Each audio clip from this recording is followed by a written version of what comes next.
प्रणाम। अष्टावक्र गीता के तीसरे प्रकरण का 9वां श्लोक है। ये बड़ा मज़ेदार है। ये बड़े ढंग से अष्टावक्र जी ने इसको समझाया है।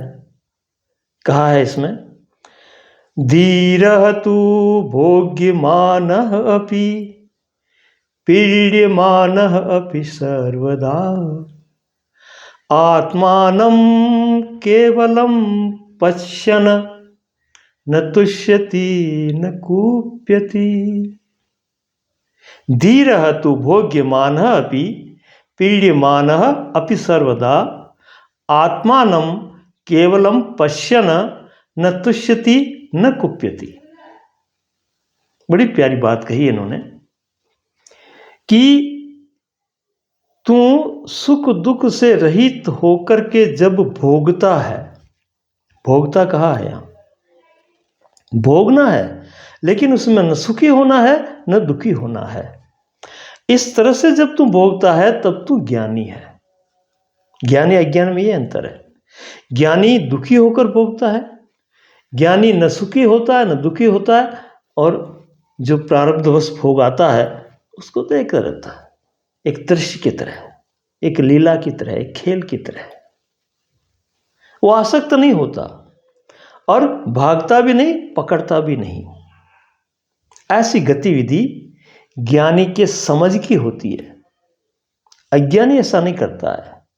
अज्ञान रोता है, बिलखता है, टूटता है, बिखरता है, तड़पता है। लेकिन ज्ञानी सुख में भी हर्ष को प्राप्त नहीं होता, इठलाता नहीं, प्रशंसा नहीं करता, दिखावा नहीं करता, प्रदर्शन नहीं करता। वहां भी उसका अहंकार काम नहीं करने देता और दुख में ज्यों का त्यों सम रहता है। वो जानता है कि दोनों ही लहरें हैं, समान है। जैसा सुख है वैसा ही दुख है। दोनों में भेद नहीं करता, दोनों को एक जैसा समझता है। ऐसी विवेक दृष्टि जिसमें आ जाए और वो जिए, भोग आए जाए, उसको कोई फर्क नहीं पड़ता। न कम ज्यादा का विभाग है, न अच्छे बुरे का विभाग है, कोई विभाग नहीं। वो अपना आप में स्थिर रहता है ज्यों का त्यों। और ये बाहरी हलचलें लहरों की तरह सुख दुख की आती जाती रहती है, उससे प्रभावित नहीं होता। वही ज्ञानी है। धीरः तु भोग्यमानः अपि पीड्यमानः अपि सर्वदा। न उसको पीड़ा होती है और न हर्षित होता है, सुख दुख समान। आत्मदृष्टा है वो। उसकी दृष्टि कहाँ है? उन भोगों पर नहीं, आत्मा पर है। वहां बैठ करके उनका अवलोकन करता है, वो उनको देखता है आते जाते। ऐसी दृष्टि जिसकी हो जाए, आत्मदृष्टि, वो आराम से जी रहा है।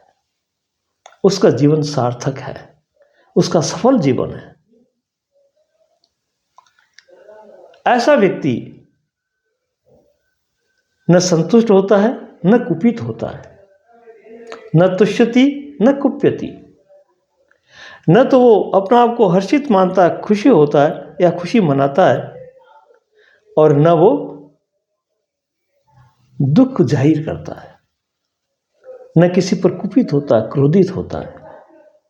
देखो, हम सुख को ज़्यादा तुल देते हैं, सुख को ज़्यादा महत्व देते हैं।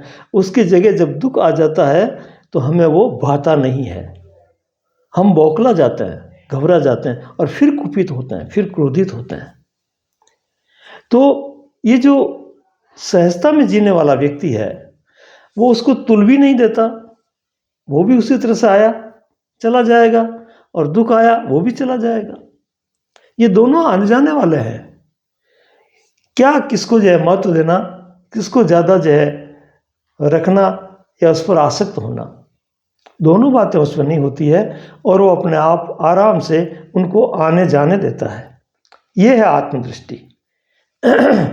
इस आत्मदृष्टि को जब हम आत्मसात कर लेते हैं, वहाँ रह कर के हम जीते हैं, देखते हैं, एक देखने की यथार्थ दृष्टि जो हम में आ जाती है तो जाकर के समता आ जाती है। फिर जो भेद नहीं रहता, और जब भेद नहीं रहता तो तुलना नहीं रहती, और तुलना जब नहीं होती है तो फिर न तो हम तुष्ट होते हैं न रुष्ट होते हैं, हम सम हो जाते हैं, समत्व योग हम में उपलब्ध हो जाता है।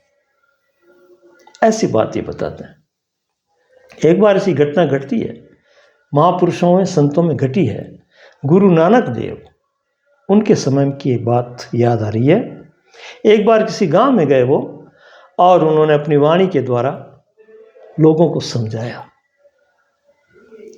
तो वहाँ के लोग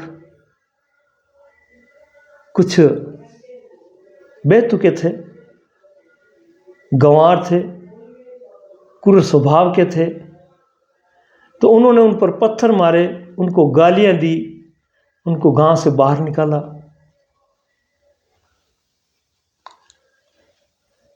रास्ते में जब वो गांव से बाहर निकल गए नानक देव, तो उनके साथ में उनके अनुयायी भी थे कुछ साथ में।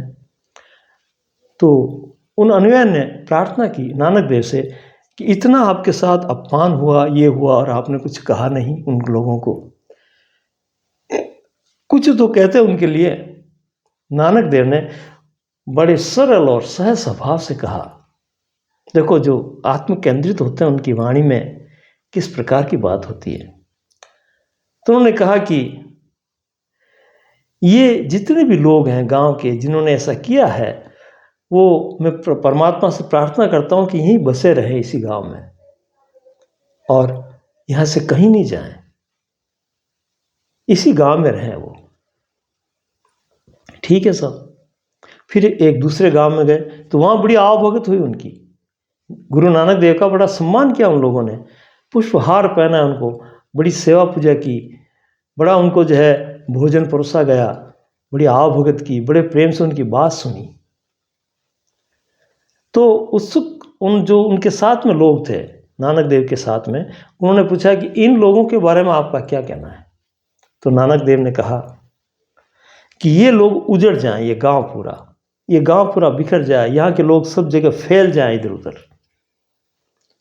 तो बड़े अचंभित हुए कि उन दुष्ट लोगों के लिए तो कहा कि गांव में जमे रहें वो, और ये जो सज्जन लोग हैं इनके लिए आप कह रहे हो कि ये उजड़ जाए, ये इधर उधर बिखर जाए, ऐसा क्यों।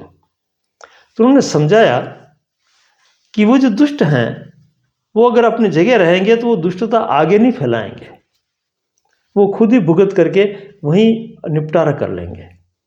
लेकिन ये सज्जन लोग अगर फैले, अगर इधर उधर बिखरे, तो इनमें जो गुणवत्ता है, जो सज्जनता है, वो दूसरों को बांटेंगे, दूसरों में फैलेगी, और इसका प्रचार प्रसार होगा और लोग ज़्यादा सुधरेंगे।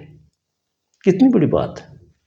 तो ऐसे जो आत्मनिष्ठ व्यक्ति होते हैं वो इतनी गजब की बात कह देते हैं।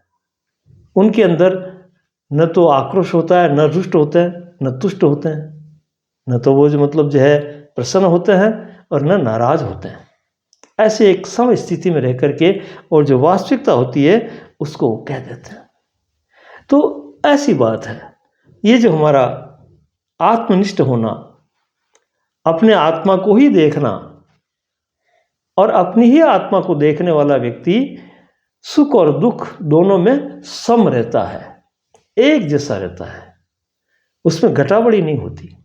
ये जो समता है यही बोध को उपलब्ध करवाती है, यही पात्रता है, यही गुणवत्ता है जो हमें आगे बढ़ाती है, और वास्तविकता क्या है उसके दर्शन करवाती है। तो ऐसी समता जब व्यवहार में आ जाती है, जब हम में आत्मसात हो जाती है, जब हम उस दृष्टि से देखने लग जाते हैं, तो फिर भटकाव कम हो जाता है, फिर एक सहज जीवन हो जाता है, सरल जीवन हो जाता है, और बड़ी ईमानदारी के साथ में हम इस जीवन का आनंद ले सकते हैं। और यदि हम ऊपरी जो है आवरण ओढ़ करके, दिखावा करके, प्रशंसा करके, बहुत सी बड़ी बड़ी बातें करके भी यदि हमारे अंदर जो है वो विकार छिपे हुए हैं, हमारा मन शुद्ध नहीं है, विकार रहित नहीं है, तो वो कभी न कभी समय पर बाहर निकलेगा, और बाहर निकल करके वैसे ही गतिविधि करेगा और उस गतिविधि में फिर वही अड़चन पैदा होगी। इसलिए दृष्टि को सही रखते हुए सही समझ के साथ में जीना ही बोध को प्राप्त करना है। प्रणाम।